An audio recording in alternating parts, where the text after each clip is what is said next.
Hi friends, welcome to my channel. ಈ ಸಂಚಿಕೆಯಲ್ಲಿ ಕಾಗೆ ಸುಬ್ಬನಿಂದ ಮೀನಾಗೆ ಒಂದು ಅಪಾಯ ಕಾದಿದೆ.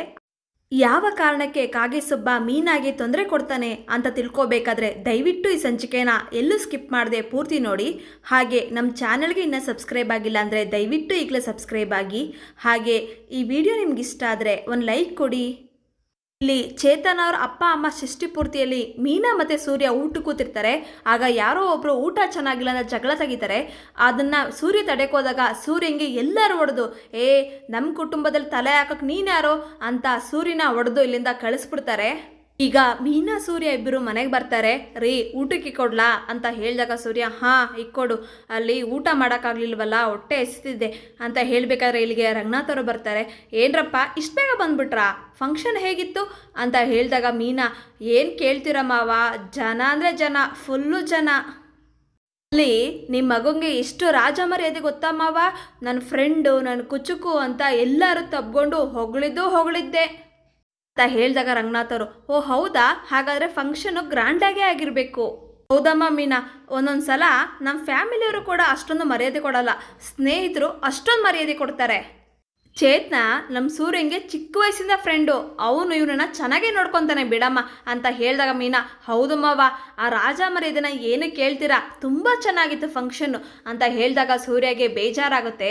ಒಳಗಡೆನ ಬೈಕೊಂತಾನೆ. ಈಗ ರಂಗನಾಥ್ ಅವರು ನೋಡ್ದೇನಪ್ಪ ಸೂರ್ಯ, ನೀನು ಯಾವುದಾದ್ರು ಫಂಕ್ಷನ್ಗೆ ಹೋಗ್ಬೇಕಾದ್ರೆ ಜನ ಹೆದರ್ಕೊಳ್ಳೋರು, ಈಗ ಅವರೇ ನಿನ್ನ ಕರೀತಾ ಇದ್ದಾರೆ, ಹೊಗಳ್ತಾ ಇದ್ದಾರೆ, ನನಗೆ ತುಂಬ ಖುಷಿ ಆಯ್ತಪ್ಪ ಅಂತ ಹೇಳಿ ಇಲ್ಲಿಂದ ಹೊರಟೋಗ್ತಾರೆ. ಈಗ ಸೂರ್ಯ ಥ್ಯಾಂಕ್ಸ್ ಅಂತ ಹೇಳ್ತಾನೆ.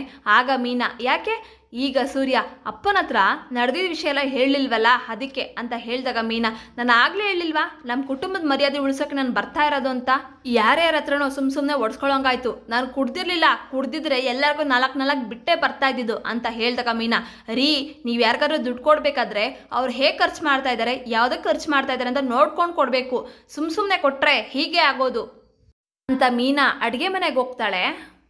ಇಲ್ಲಿ ಮನೋಜ್ ಶೋರೂಮಲ್ಲಿ ಬಾಡಿಗಾರ್ಡ್ ಅವರು ಮೊಟ್ಟೆ ತಿಂತಾ ಇರ್ತಾರೆ.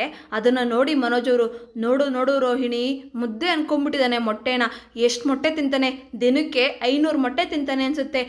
ಇನ್ನು ಮಸಾಲೆ ಹಾಕಿರೋ ಮೊಟ್ಟೆ, ಮಟನ್ನು, ಕೋಳಿ ಎಲ್ಲ ವೇಟಿಂಗಲ್ಲಿದೆ, ಎಷ್ಟು ತಿಂತಾನೋ ಏನೋ ಅಂತ ಹೇಳಿದಾಗ ರೋಹಿಣಿ ಮನೋಜ್ ನಾವು ಅವನನ್ನ ಕೆಲಸ ಸೇರ್ಕೋಬೇಕಾದ್ರೆ ಎಲ್ಲ ಅವ್ನ ಕಂಡೀಷನ್ಗೆಲ್ಲ ಒಪ್ಕೊಂಡೆ ತಾನೇ ನಾವು ಕೆಲಸ ಸೇರಿಸ್ಕೊಂಡಿದ್ದು ಅಂತ ಹೇಳಿದಾಗ ಮನೋಜ್ ಅವರು ಅಲ್ಲ ರೋಹಿಣಿ, ಇವನನ್ನು ಸಾಕಕ್ಕೆ ಅಂತಾನೆ ನಾನು ಇನ್ನೊಂದು ಶೋರೂಮ್ ಓಪನ್ ಮಾಡಬೇಕು ಅಂತ ಅನಿಸುತ್ತೆ ಅಂತ ಹೇಳಿದಾಗ ರೋಹಿಣಿ ಮನೋಜ್ ಅವ್ನು ತಿನ್ನೋದೇ ನೋಡ್ಕೊಂಡು ಕೂತ್ಕೊಂಡ್ರೆ ಹೇಗೆ, ಬನ್ನಿ ಕೆಲಸ ಮಾಡಿ ಅಂತ ಈ ಕಡೆ ಕರ್ಕೊಂಬರ್ತಾರೆ. ಈ ಕಡೆ ದಿನೇಶ್ ಅವರು ರೋಹಿಣಿಯವರ ತಾಯಿ ಮನೆ ಹತ್ರ ಬಂದಿದ್ದಾರೆ. ಅಲ್ಲಿ ಕ್ರಿಕೆಟ್ ಆಡ್ತಾ ಇದ್ದಾನೆ. ಪುಟ್ಟ ಬಾಪ ಇಲ್ಲಿ ಬಾ, ಇಲ್ಲಿ ಒಂದು ಫೋಟೋ ತಗೊಳ್ಳೋಣ ಅಂತ ಕ್ರಿಶ್ ಜೊತೆ ಒಂದು ಫೋಟೋ ತೆಗೆಸ್ಕೊತಾರೆ. ಆ ಫೋಟೋನ ರೋಹಿಣಿಗೆ ಕಳಿಸ್ತಾರೆ. ಈಗ ರೋಹಿಣಿಗೆ ಕಾಲ್ ಮಾಡ್ತಾರೆ. ರೋಹಿಣಿ ಹೇಗಿದ್ಯಾ, ನೋಡಿದ್ಯಾ ನನ್ನ ಮತ್ತೆ ನಿನ್ನ ಮಗನ ಫೋಟೋ, ಅಂದಂಗೆ ನಿಮ್ಮ ತಾಯಿಗೇನೋ ಹುಷಾರಿಲ್ವಂತೆ ಅಂತ ಹೇಳಿದಾಗ ರೋಹಿಣಿ ಏನೋ ಬೇಕು ನಿಂಗೆ, ನನ್ನ ಮಗಂಗೆ ಏನಾದ್ರು ಹೆಚ್ಚು ಕಮ್ಮಿ ಮಾಡಿದ್ರೆ ನಾನು ಮಾತ್ರ ನಿನ್ನ ಸುಮ್ಮನೆ ಬಿಡೋದಿಲ್ಲ ಅಂತ ಹೇಳಿದಾಗ ದಿನೇಶರು ನಾನು ಕೇಳಿದ್ದು ಕೊಟ್ಬಿಡು, ನಾನು ನಿನ್ನ ಮಗನ ಏನೂ ಮಾಡೋದಿಲ್ಲ, ನಾನು ಕೇಳಿದ್ದು ನೀನು ಕೊಟ್ಟಿಲ್ಲ ಅಂದರೆ ನಿನ್ನ ಮಗನ ಹಾಗೆ ಕರ್ಕೊಂಡು ಹೋಗ್ತಾ ಇರ್ತೀನಿ. ಸರಿ ನಾಳೆ 5 ಗಂಟೆಗೆ ಒಂದು ಲೊಕೇಶನ್ ಕಳಿಸ್ತೀನಿ, ಅಲ್ಲಿಗೆ ಬಂದ್ಬಿಡು, ನನಗೆ ಏನು ಬೇಕು ಅಂತ ಹೇಳ್ತೀನಿ ಅಂತ ಹೇಳಿ ಕಾಲ್ ಕಟ್ ಮಾಡ್ತಾರೆ. ಈ ಸೂರ್ಯ ಅವರು ಕಾರ್ ಗ್ಯಾರೇಜಲ್ಲಿ ಫ್ರೆಂಡ್ಸ್ ಜೊತೆ ಮಾತಾಡ್ತಾ ಇದ್ದಾರೆ. ಅವ್ರು ಯಾರೋ ಕಣೋ 4 ಜನ, ಅವ್ರು ಬಂದಿರಲಿಲ್ಲ ಅಂದರೆ ಫಂಕ್ಷನು ಎಷ್ಟು ಚೆನ್ನಾಗಿ ನಡೀತಾ ಇದ್ದು, ಅವ್ರು ಬಂದು ಎಲ್ಲನೂ ಹಾಳು ಮಾಡಿಬಿಟ್ರು ಅಂತ ಹೇಳಬೇಕಾದ್ರೆ ಇಲ್ಲಿಗೆ ಚೇತನ ಅವರು ಬರ್ತಾರೆ.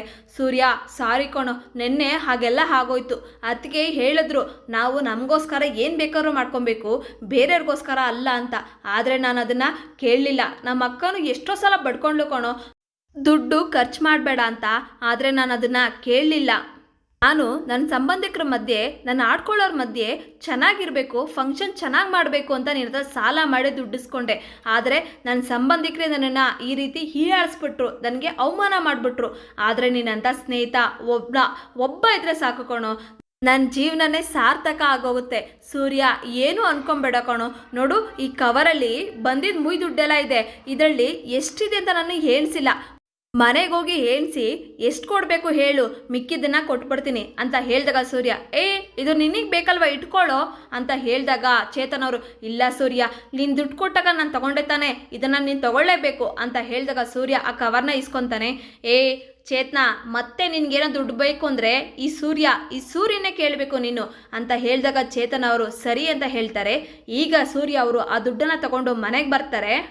ಇಲ್ಲಿ ಮೀನಾ ಹೂ ಕೊಡ್ತಾ ಇರ್ತಾಳೆ. ಸೂರ್ಯ ಅವರು ಆ ಕವರ್ಲಿದ ದುಡ್ಡನ್ನು ಮೀನಾ ಪಕ್ಕ ಸುರಿತಾರೆ. ನೋಡಮ್ಮ, ದುಡ್ಡು ತಂದೀನಿ, ಎಷ್ಟಿದೆ ಅಂತ ಎಣಿಸ್ಕೊಬಿಡು, ಮಿಕ್ಕಿದ್ದನ್ನು ಚೇತನ ತಂದ್ಕೊಡ್ತಾನೆ. ನೋಡು, ಬೇರೆ ಯಾರಿಗಾದ್ರೂ ಬಡ್ಡಿ ಕೊಟ್ಟಿದ್ರೆ ಇಷ್ಟು ಬೇಗ ಹಣ ವಾಪಸ್ ಬಂದಿರಲಿಲ್ಲ. ಅವನು ನನ್ನ ಕುಚುಕು, ಅವನ ಬಗ್ಗೆ ಗೊತ್ತಿದ್ದಕ್ಕೆ ನಾನು ಅವನಿಗೆ ದುಡ್ಡು ಕೊಟ್ಟಿದ್ದು. ಎಲ್ಲ ಸರಿ ಮೀನಾ, ನೀನು ಮಾತಾಡಿದ್ದು ಎಲ್ಲ ಸರಿ, ಆದರೆ ನನ್ನನ್ನು ಆ ಪೆಂಗ್ಯ ಆ ಮನೋಜನ್ ಜೊತೆ ಹೋಲಿಸ್ಬಿಟ್ಟು ಮಾತಾಡ್ಬಿಟ್ಟಿಯಲ್ಲ. ಅವನು ಎಂಥ ಕೆಲಸ ಮಾಡಿದ್ದಾನೆ? 27 ಲಕ್ಷ ಎತ್ಕೊಂಡೋಗಿ ಯಾವುದೋ ಹುಡುಗಿ ಕೊಟ್ಟು ಆ ಹುಡುಗಿಗೂ ಮೋಸ ಮಾಡಿ ಅಪ್ಪನ ನಂಬಿಕೆ ದ್ರೋಹ ಮಾಡಿ ಎಲ್ಲ ಹೊರಟೋಗಿದ್ದ. ಆದರೆ ಅಪ್ಪ ಅವನನ್ನು ಜೀವನದಲ್ಲಿ ನಂಬಲ್ಲ. ಅವನಿಗೆ ನನ್ನನ್ನು ಹೋಲಿಸ್ತೀಯಾ? ಅವನು 27 ಲಕ್ಷ ಎತ್ಕೊಂಡೋಗಿ ಎಷ್ಟು ವರ್ಷ ಆಯಿತು ಕೊಟ್ಟಿದ್ದಾನ ದುಡ್ಡು? ಆದರೆ ನಾನು ನೆನ್ನೆ ತಗೊಂಡೋಗಿ ದುಡ್ಡು ಇವತ್ತೇ ತಂದು ಕೊಟ್ಟೆ. ಬ್ಯಾಂಕಲ್ಲಿರೋ ದುಡ್ಡು ತಗೊಂಡೋಗಿ ಹೇಗೆ ಕೊಡ್ತೀರಾ ಅಂತ ಕೇಳಿದೆ.